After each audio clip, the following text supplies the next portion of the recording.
And hey, we are the Coalition, loud and proud, as always, outraged, porn-free, civilly disobedient media. We're here at Tasca Field in North Scituate, a little slice of heaven right next to Brigado's IGA.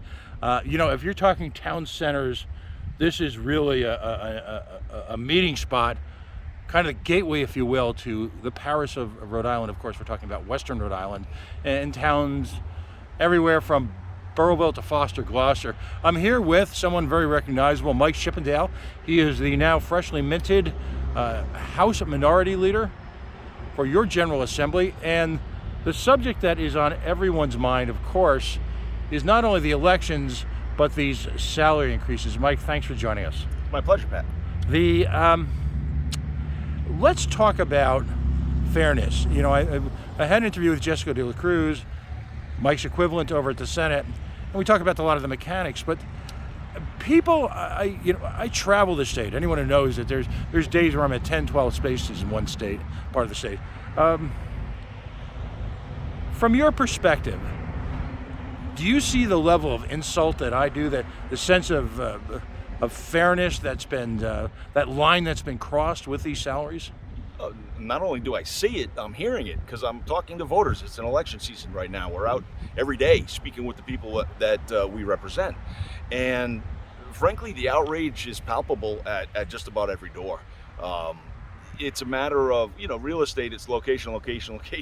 In issues like this, timing. 40-something days before an election, this news comes out to the people who are preparing themselves to educate themselves on the ballot, who's on the ballot, what they stand for, and this news comes out. It was one of the most remarkable displays of being out of touch with the people you represent that I've ever seen from a chief official. And I want to be very careful here, because when we talk about salary increases for state employees, I'm purposely staying away from, and this is a term of endearment for me, from the ham and eggers who run their state. Oh, yeah. In the last year and a half that I've spent intensely in the State House, I have been impressed by the remarkable professionalism, the dedication that so many folks who actually run the state on a day-to-day basis, the clerks, some of the attorneys, the Capitol Police in particular, the administrators, the folks who do the budget analysis, all of that are remarkably dedicated folks. And I don't doubt in this moment in time that there should be a case made for analyzing those salaries and see where they stand. So we are getting the very best people. What I'm talking about is what I call the $100,000 club. Is it fair to say that a lot of these chief of staffs and assistant chief of staffs and vice principals and high exalted rulers, if they're doing it for $1.90, they probably do it for $1.60? Yeah, I think that's a fair assessment, especially when you consider the amount of I guess we would, the private equivalent would be mid-level management positions that were created, particularly under the Raimondo regime, and have carried forth. We have created a lot of directors, deputy directors, associate this, that, and the other, and they bring down a lot of money. And to your hem and egger point, state workers is a euphemism that people automatically associate with, a lazy person not worthy of what they're being paid. And your analysis is 100% correct. The majority of folks who are quote-unquote state workers are some of the hardest working people. They come every day to work, they do whatever's asked of them, and they do it well, and they serve the people of the state well. So I think that disclaimer is extremely important to put out there. But yes, we have far too many chiefs that are getting paid six-figure salaries, and we're starting to lose the Indians that serve under them, and that's really a detriment to the people of the state of Rhode Island. Right, because a lot of these are appointees or political appointees, and they pass through, and sometimes it's a reward for having a job well done in a political campaign. But the institutional knowledge that's possessed by the folks, for example, in the budget office, who do a remarkable job of breaking down the budget into pieces that folks like me can understand, that's something that's not easily replaceable. No, not at all. But you mentioned the Raimondo administration. I had the opportunity during one of these endless press conferences to pose a question to Gina Raimondo. And of course, this was at the height of what I called the purge, they called the pause. And I talked about shared sacrifice. And what I asked her essentially in a nutshell was that very often societies are judged by the level of shared sacrifice given during times of difficulty, times of stress, times of war, times of plague. Yep. And I asked her honestly if this same range of individuals who, make a $1.50, $1.70 a year, the nameless, faceless, Kafkaesque bureaucrats, if you will, had there been any shared sacrifice? Were there furloughs? Were there anything at all to puncture this sort of privileged balloon that many of us see those people occupying?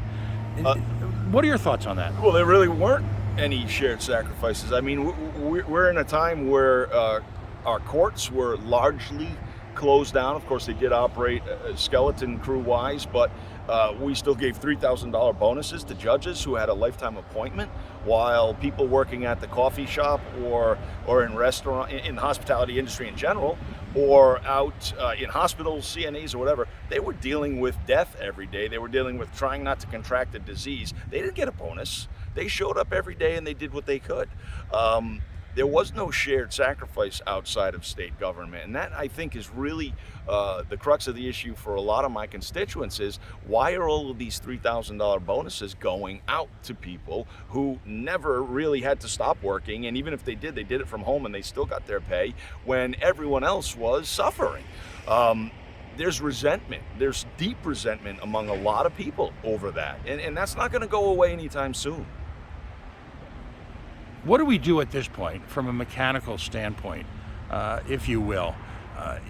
You and Jessica De Cruz, Senator De La Cruz, you as a minority leader of your General Assembly, your Rhode Island General Assembly, have asked for a special hearing. Now, in a sense, bringing the General Assembly back.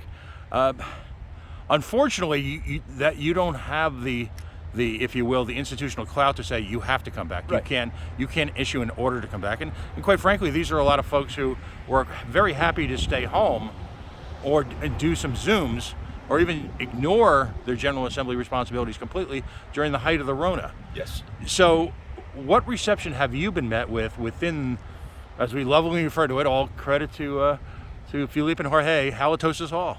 Yeah, a couple of folks have weighed in, publicly, whether it was out on social media or in person, and have said, yeah, we'd be absolutely willing to come in. The leadership of both chambers put out a statement that they haven't come to a decision yet, or something to that effect. Do I expect that they'll call us in for an extraordinary session to deal with this? I mean, if I'm being pragmatic, I'm going to say no, I don't.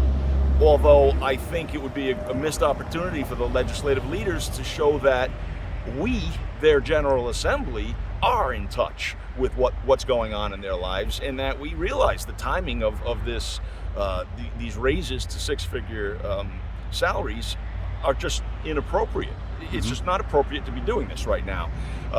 The appropriation period is in the beginning of the year. That's when we analyze our revenues, our expected outlays, and we form our budget. That's when we should be doing this stuff. It should not be done by our chief executive a week or a month and a half before the election. It's just the form is so bad, and the perception by the public is that we're out of touch. Politicians or elected officials in general are out of touch. And certainly I can't quarrel with that assessment, because here we are, we're talking about exactly this issue. On a final note, and great segue here, what appears to have been lost in the last 2 or 3 years, in addition to the tragedy of Corona, but file this under the category of never let a good crisis waste, is the notion that we've got 3 co-equal branches of government here in the state of Rhode Island: a judiciary, a legislature, and an executive branch. You've got the executive branch executing executive orders willy-nilly, without any consideration. You've got, and in what was always considered arguably one of the weakest from a constitutional perspective, executive branches in the nation. Yep. You've got arguably what was ruled with an iron fist for years, in the case of the General Assembly, abdicating their responsibility. And your point is spot on. It's the role of the General Assembly to set budgets and to approve expenditures, and particularly in your chamber, in the House. Yes. That is your primary reason for existence. It is. It is not a bully pulpit for the social issues du jour. It is not a political stepping stone for anyone. It is, in fact, to govern the state from the perspective of finance. Yes. On top of that, you had the spectacle in the Senate with regard to 2A legislation, where the entire committee structure was, I ignored, we'll keep it polite here, was ignored. We'll just say that. Yeah. Is the traditional 3 branches of government in this state crumbling before our eyes?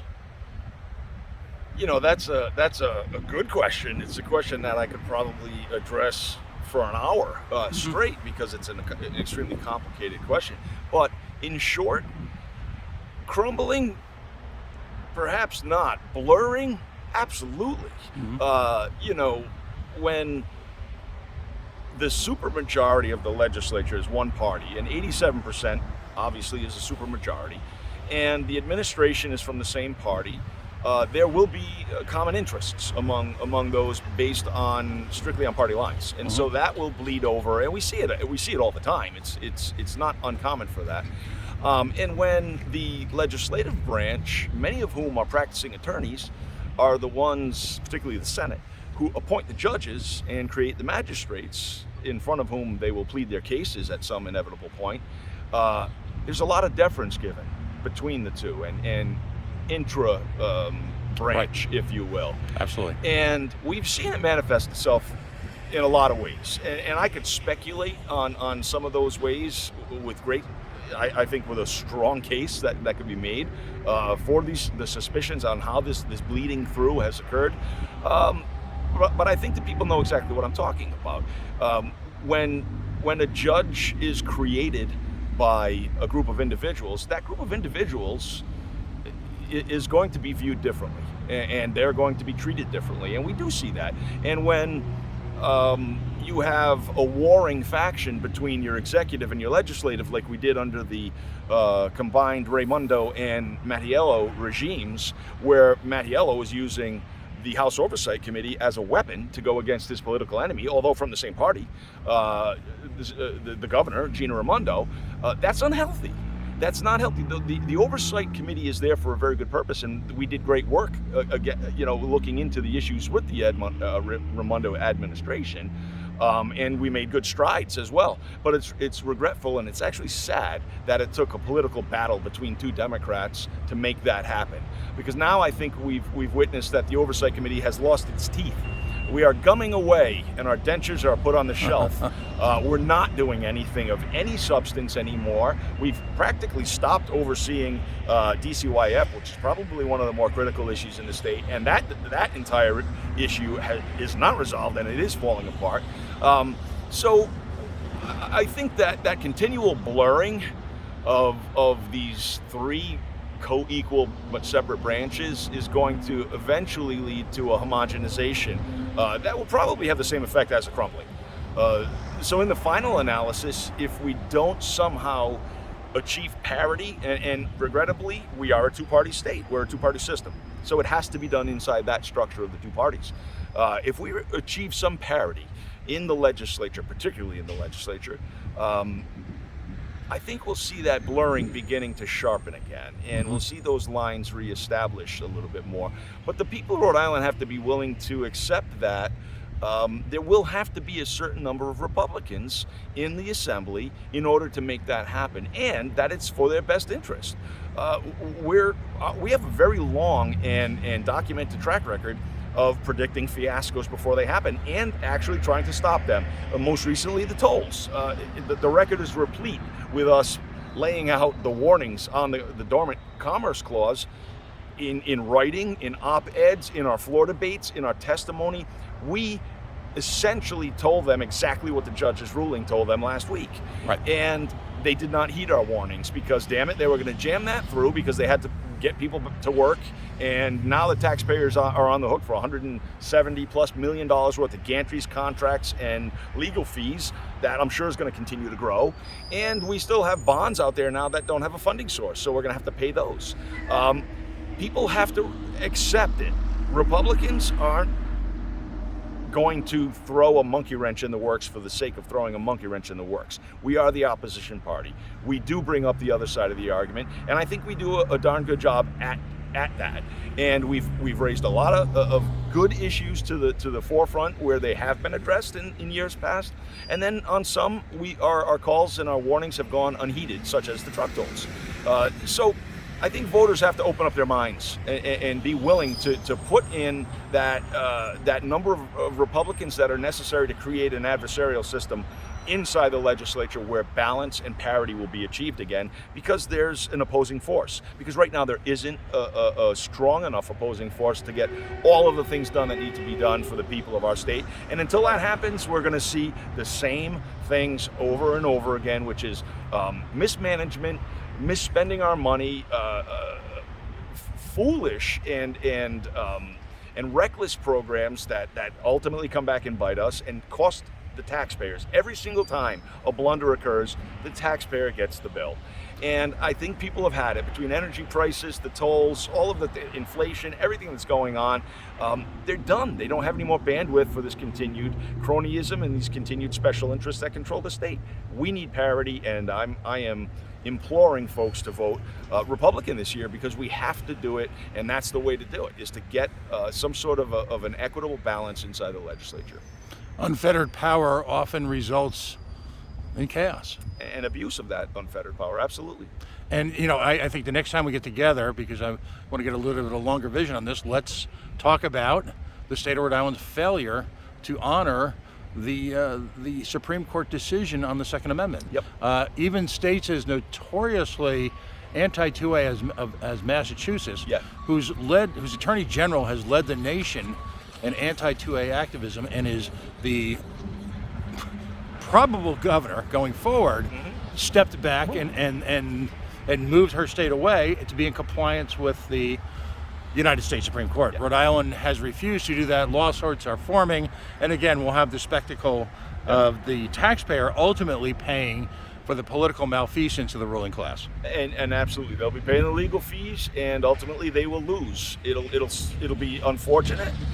People will suffer. There will be a defendant that gets charged under this unconstitutional law, and this Attorney General doesn't seem to be in the mood to do the right thing. So it's going to take litigation, which is already filed and already in process, and then it'll take someone being harmed to sue the state. And again, they'll be forced to do the right thing, but not after spending your taxpayer dollars.